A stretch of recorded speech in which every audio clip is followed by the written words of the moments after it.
Hi friend, তোমরা সবাই কেমন আছো? আশা করি ভালো আছো। আজকে আমি তোমাদের কাছে নিয়ে চলে এসেছি নিরামিষ পনির তরকারি। তোমরা সবাই দেখতে থাকো। চলো তবে শুরু করা যাক। প্রথমে পনিরগুলোকে এরকমভাবে পিস পিস করে কেটে নেব।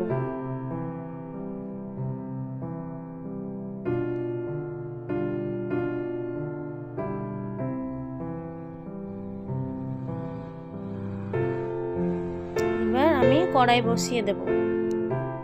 কড়াই গরম হয়ে গেছে, এবার তেল দিয়ে দেব। তেলের উপরে পনিরগুলো দিয়ে দেব।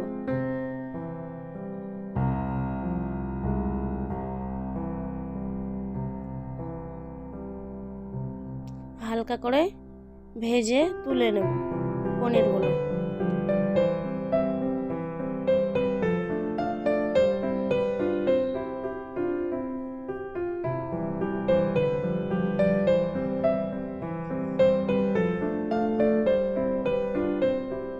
ভাজা হয়ে গেছে, এবার তুলে নেব।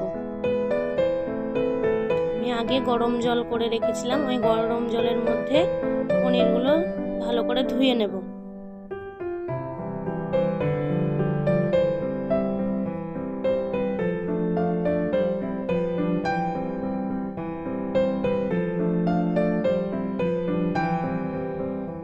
কেনা পনিরে অনেক নোংরা থাকে, তাই ভালো করে আমি ধুয়ে নিলাম।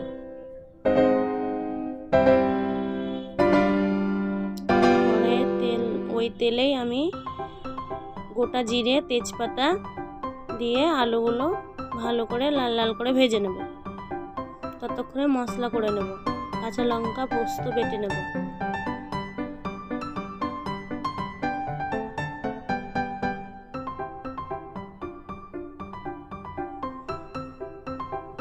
ওটা বাটা হয়ে গেছে, এবার আমি জিরে, আদা বেটে নেব।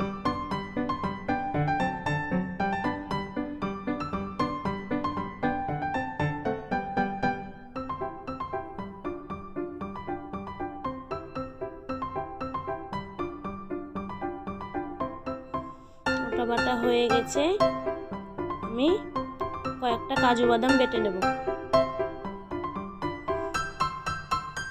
মশলা করা হয়ে গেছে, এবার তুলে নেব। ততক্ষণে আমার আলুগুলো ভালো করে লাল লাল করে ভাজা হয়ে গেছে। এবার আমি মশলাগুলো দিয়ে দেব।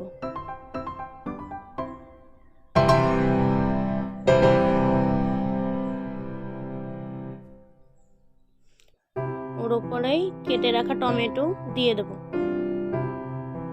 ভালো করে নাড়াচাড়া করে নেব। এরপর পরিমাণ মতো লবণ, পরিমাণ মতো হলুদ, কাশ্মীরি লঙ্কার গুঁড়ো দিয়ে ভালো করে নাড়াচাড়া করে নেব।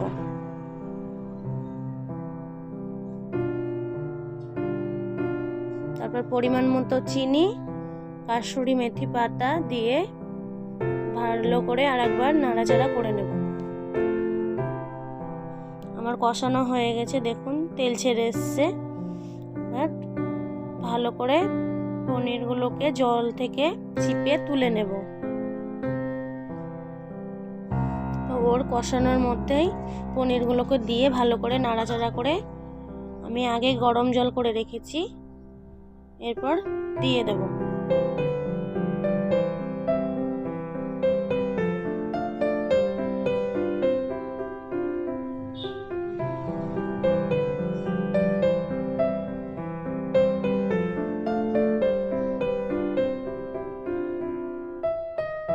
আলুগুলো আমার ভাজতে ভাজতে সেদ্ধ হয়ে গেছিল, তাই একসঙ্গেই আমি পনিরটা দিয়ে দিয়েছি। দেখুন কালারটা কত সুন্দর এসছে। ভালো লাগলে লাইক, শেয়ার, কমেন্ট করবেন। আশা করি ভালো লাগবে। ঢাকা খুলে দেখে নেব, হয়ে গেছে। এবার নামিয়ে নেব। আমরা ঘরোয়া পদ্ধতিতে এরকমই খাই, আপনারা এরকমভাবে তৈরি করে খাবেন বাড়িতে। এরপর পরিমাণ মতো ঘি আর গরম মশলা দিয়ে ভালো করে নাড়াচাড়া করে নামিয়ে নিয়েছি।